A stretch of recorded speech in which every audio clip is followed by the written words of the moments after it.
So first question, who are you, Geoffrey? Hello, Margot.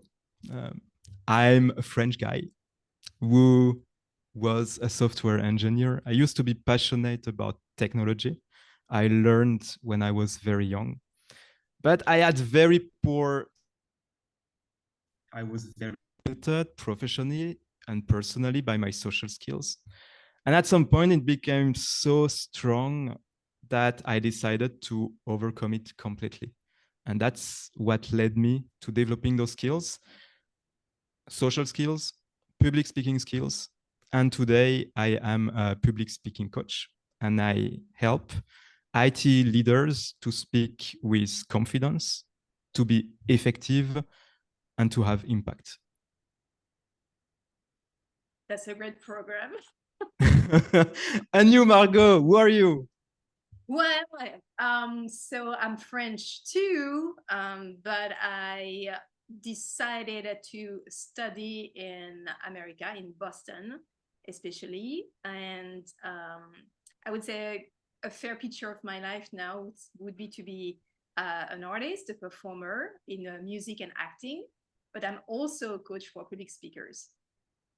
And as you introduced already, how you came to public speaking, what I like to share with my clients is that I'm a professional stage fright. I'm professional in it because I was devastated by it through my years of performances. And it came to such a level of destruction or to slow down my career that I had to fix it. I had to solve it. And because it was a huge burden to have such a stage fright, that I investigated and I tried to analyze why I had this stage fright. And it was so efficient that, first of all, it helped me to neutralize it. So now I have a blast when I'm performing.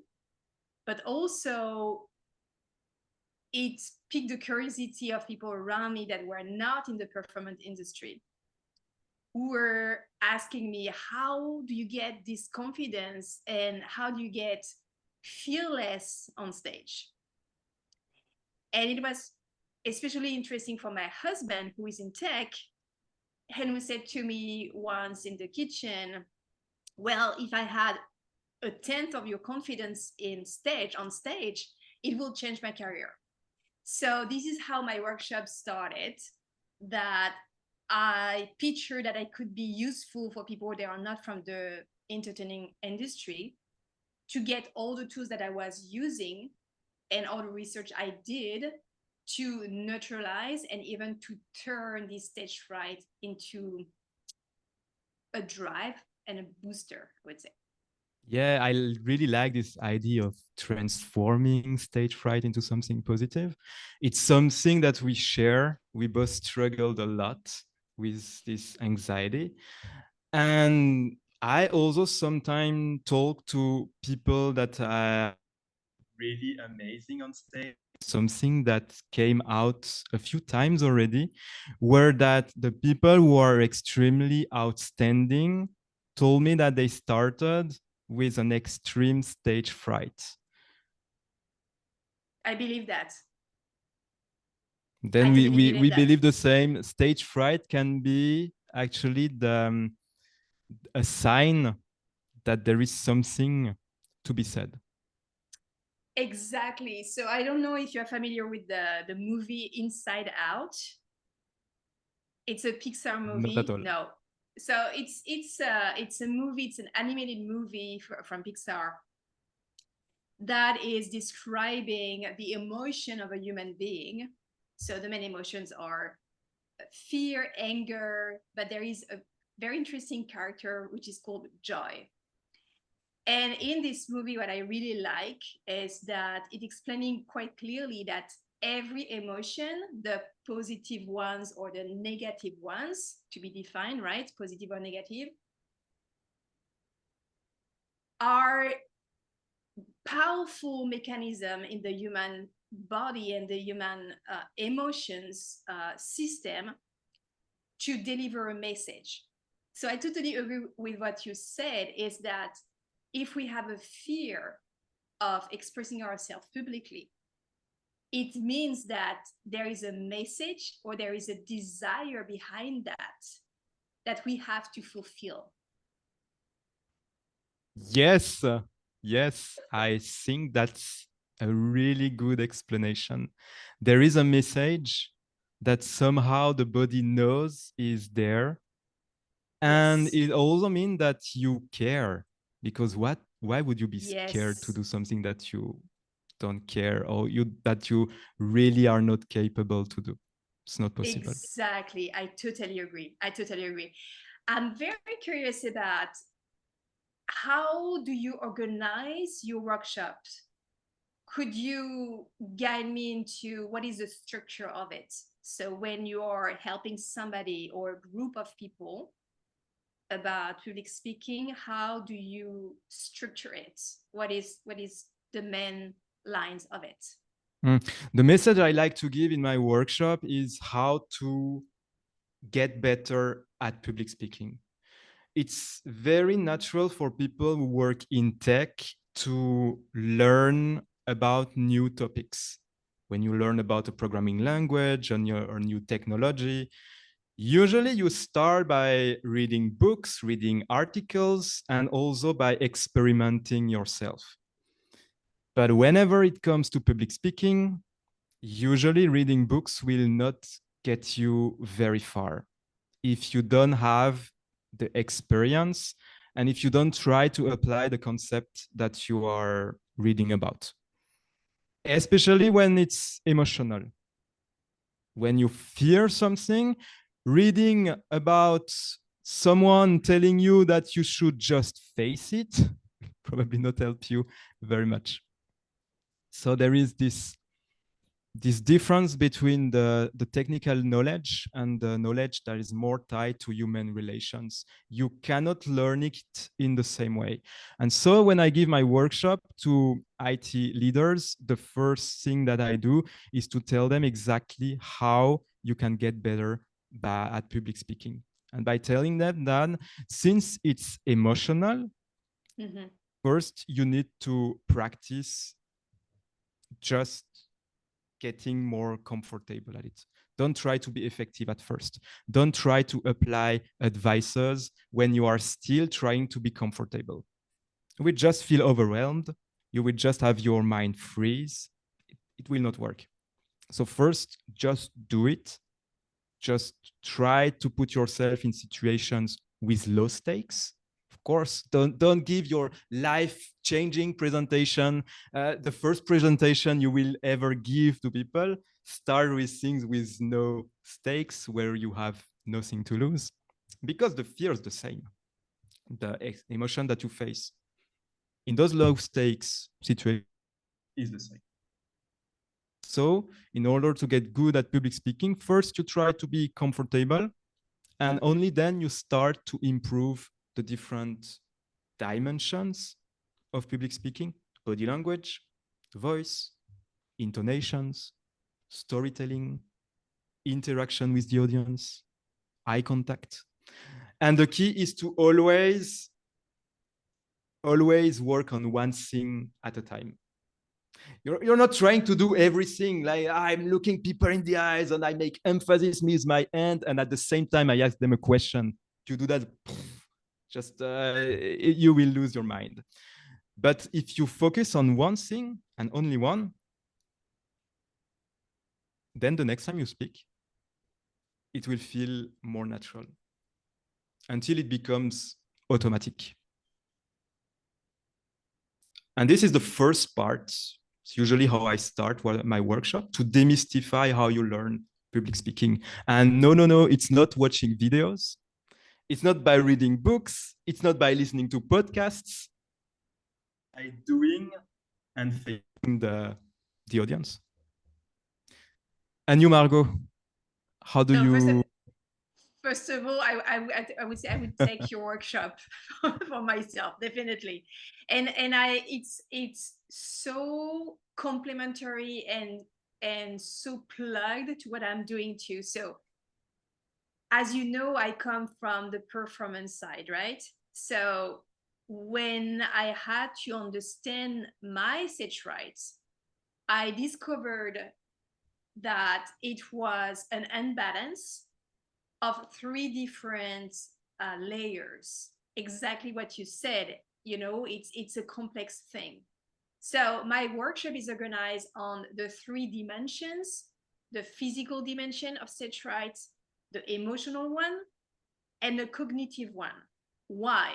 Because when you are a performer, whatever the type of performance you are doing, either it's an artistic or it's a more scientific or more concrete or more, I would say, data oriented presentation, you are starting to lose your balance physically. So how does it show up? It could be a dry mouth, it could be hand shakings, it could be a feeling that you are like in a cloud, or it's a little bit blurred, or it's a little bit uneasy, right?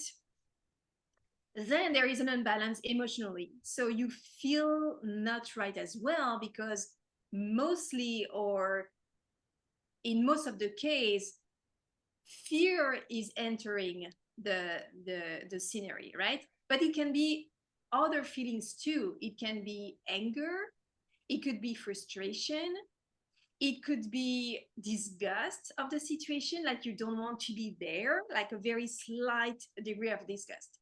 And then the third parameter is definitely the cognitive one.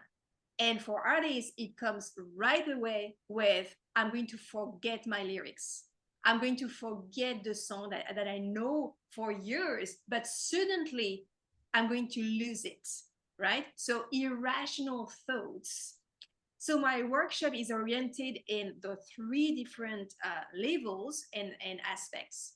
And what I'm giving usually is the tools that we are using as artists to cope with it or to neutralize it right away. So in, I would say, a short period of time, so you can immediately use them. But my workshop includes as well, as you said, a reflection and some distance to understand more deeply the roots of it. Because not everyone is going to react the same way, right?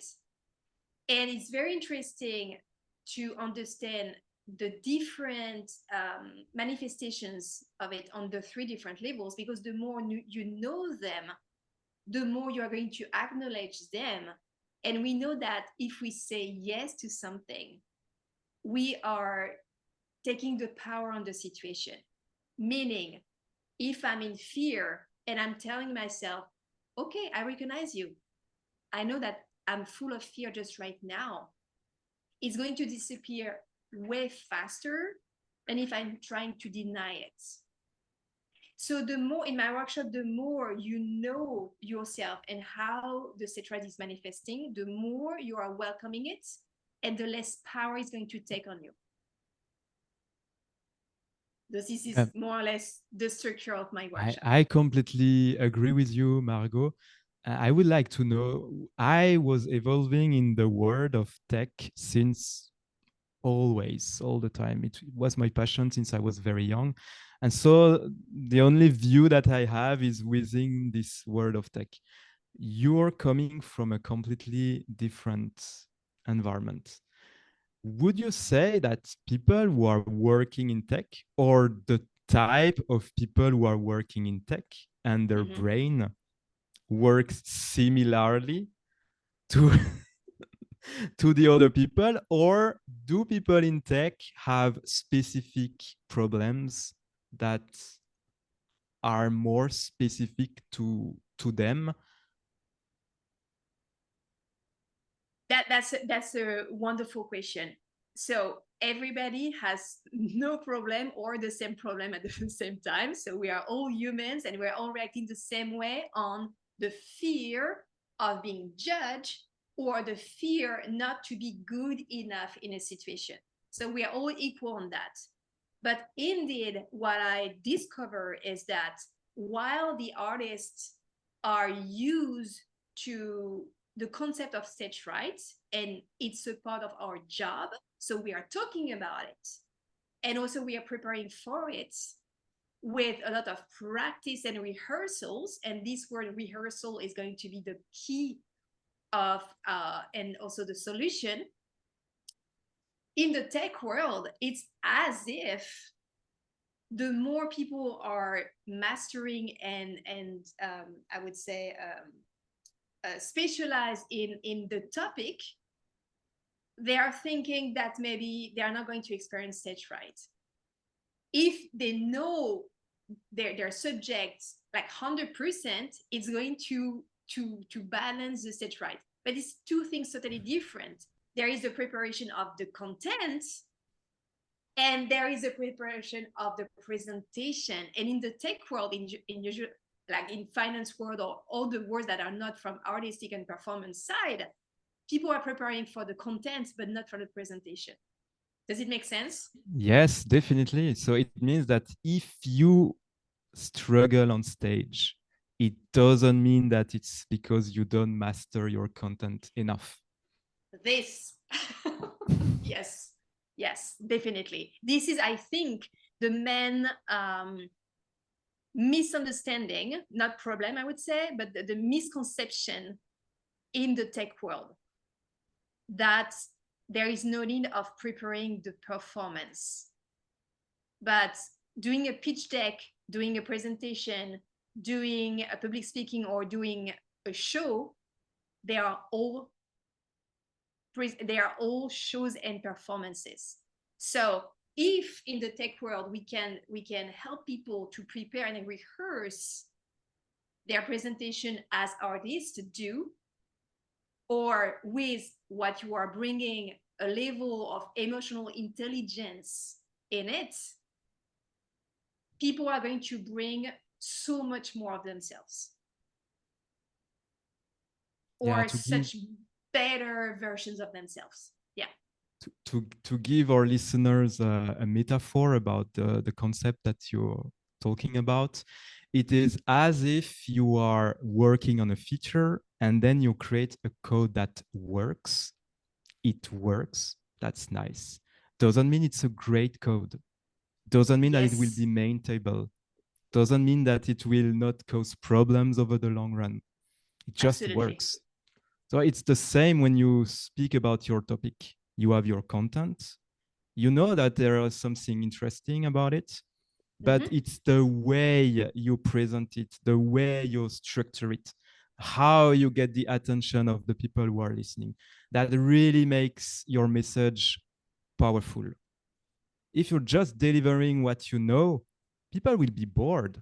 And don't you remember all those events, those tech events you were assisting and found boring? That's what you will sound if you don't work on the structure and if you don't work on the way of delivery. I totally agree, and it's also totally the case as well, and the same for artists. So artists are not supposed just to deliver a song. Everybody can deliver a song, more or less. It's not the. Of course, there is a level of technicity and of mastering of it.